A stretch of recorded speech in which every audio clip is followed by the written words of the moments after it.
Este é um vídeo de continuação das aulas que estamos fazendo acerca das origens do povo árabe. Esta é a aula 2, em que nós falaremos sobre as tribos pré-islâmicas, uma continuação histórica daquilo que nós já falamos no vídeo anterior. Pois bem, para que a gente possa compreender a transição histórica, primeiro é importante nós compreendermos o que é uma transição na história. Quando falamos que um período acaba ou começa, muitas pessoas entendem que existe uma data para isso. Mas em história não é assim que acontece. Talvez o melhor termo que nós podemos utilizar para isso é desvanecer. Isto é, um período ele vai desvanecendo até ele acabar. Mas muitas vezes, embora um outro período exista, esse período anterior coexiste com esse atual.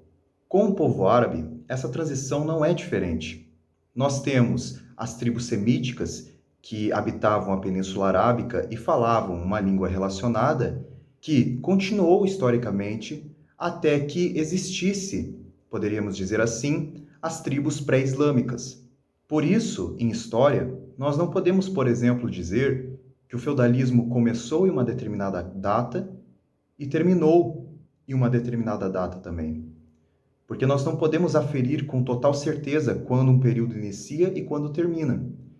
Então, nós precisamos ter isso em mente quando nós analisamos essas transições históricas do povo árabe.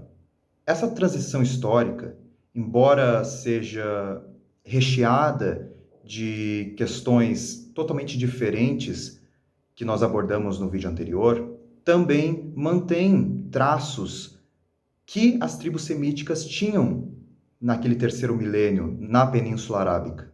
Os seus contatos comerciais, o seu comércio, a forma como que administravam a sua terra, produzindo determinados alimentos, se mantiveram em grande escala com as tribos pré-islâmicas.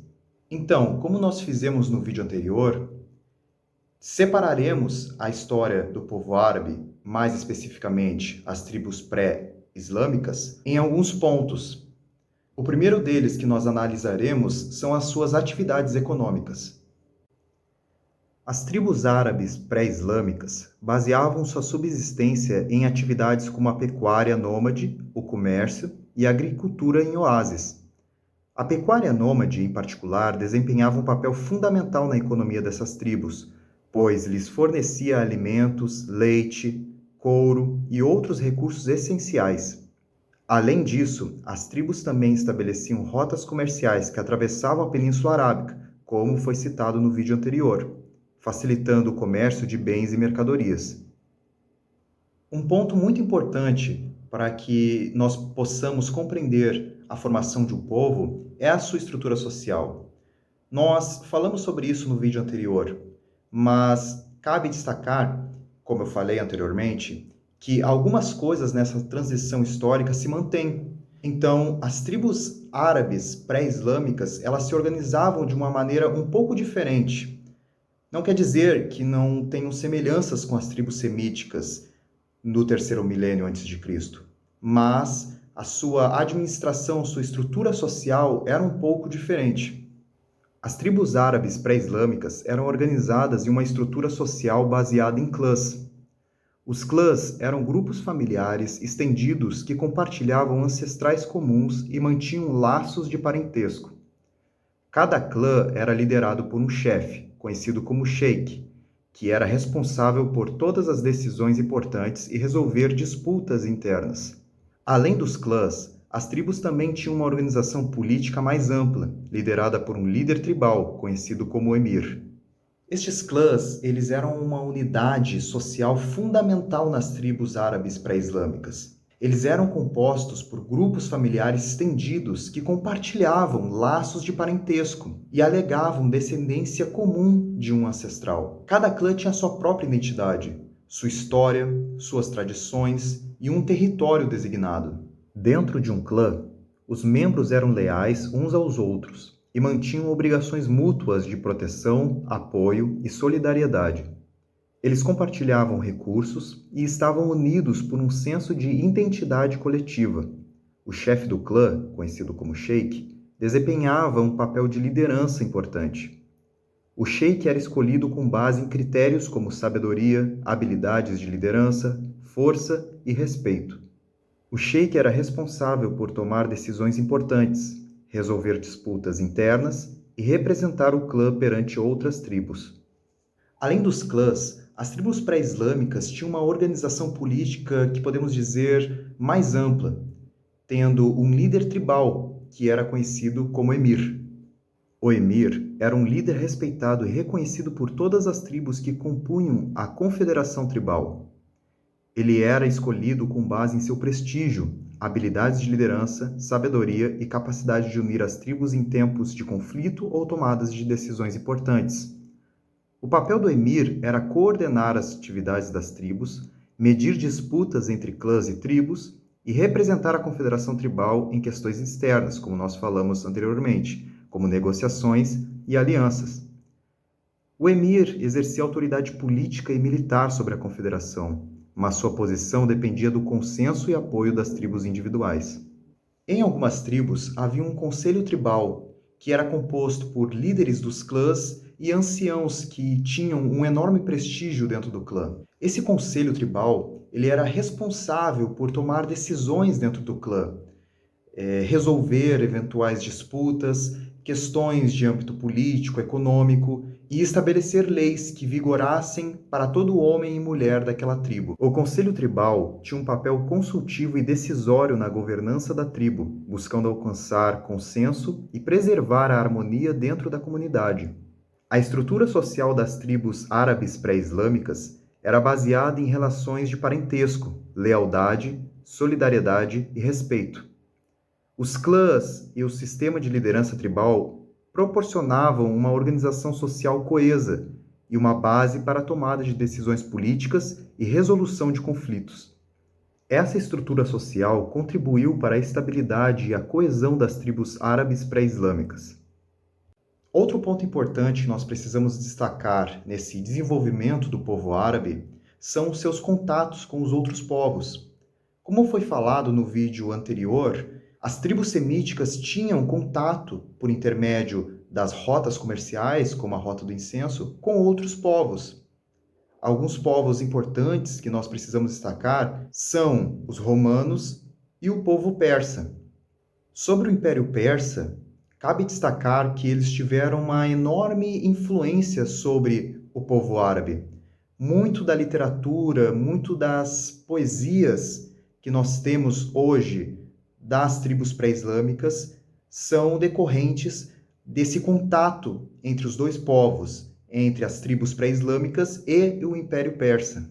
Essas influências culturais foram incorporadas gradualmente à vida das tribos, enriquecendo sua identidade cultural.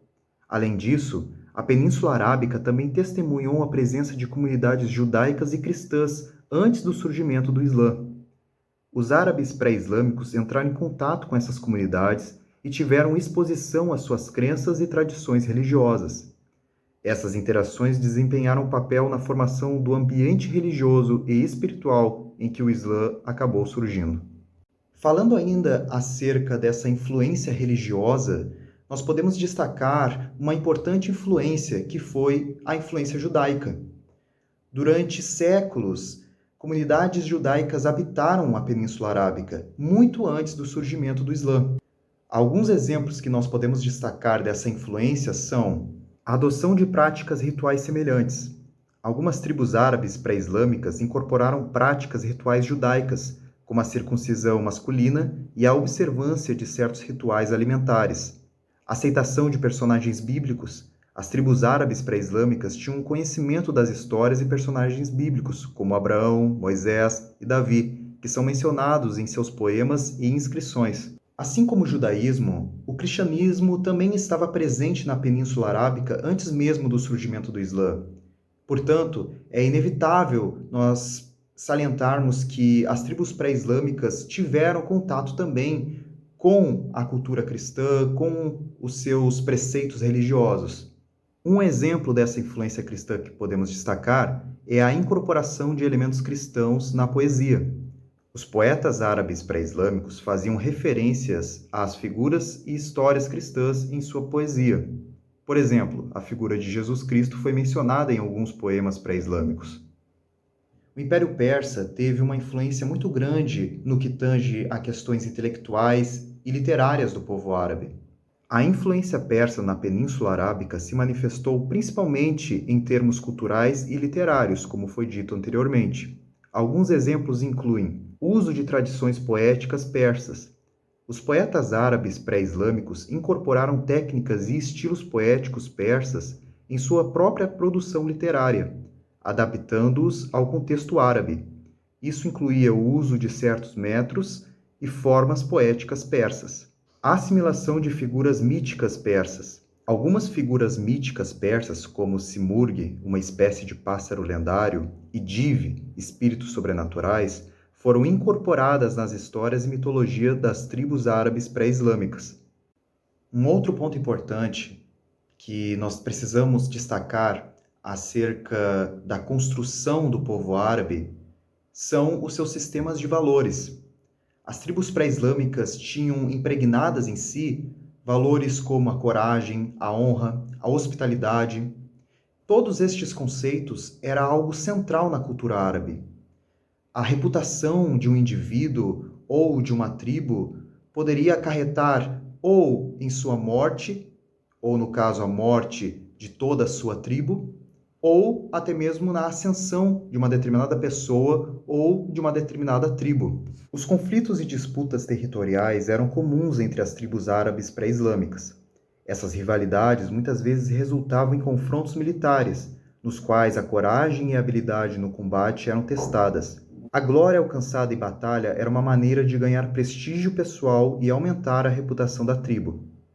Por isso, a coragem e a habilidade militar eram altamente valorizadas nas tribos árabes pré-islâmicas. Estes conceitos superestimados e supervalorizados pelas tribos árabes não são conceitos criados por mim. Na verdade, muitos historiadores se dedicam na averiguação dessas questões como a coragem, a honra. No livro Meccan Trade and the Rise of Islam, de Patricia Crone, ela examina as questões comerciais dentro da cidade de Meca. Ainda que não seja o foco dela tratar sobre as questões de coragem e honra, o livro nos concede diversos insights sobre como se dava esse sistema de valores dentro das tribos árabes. No entanto, se você quiser uma obra que fale de maneira mais específica sobre esses sistemas de valores, você pode consultar, por exemplo, Ibn Khaldun, que foi um autor do século XIV, em que escreveu o livro Muqaddimah. Neste livro, ele abordará diversos aspectos da sociedade e cultura pré-islâmica, incluindo esses sistemas de valores, como a coragem e as habilidades militares. Em resumo, a transição das tribos semíticas para as tribos pré-islâmicas não ocorreu de forma abrupta ou uniforme. Antes, foi um processo gradual que dependeu de migrações, interações comerciais, contatos regionais e o desenvolvimento de uma identidade compartilhada. Essa transição resultou num grupo étnico e culturalmente unificado, que nós conhecemos como tribos pré-islâmicas. Essas tribos, portanto, estabeleceram sua identidade antes mesmo do surgimento do Islã no século VII.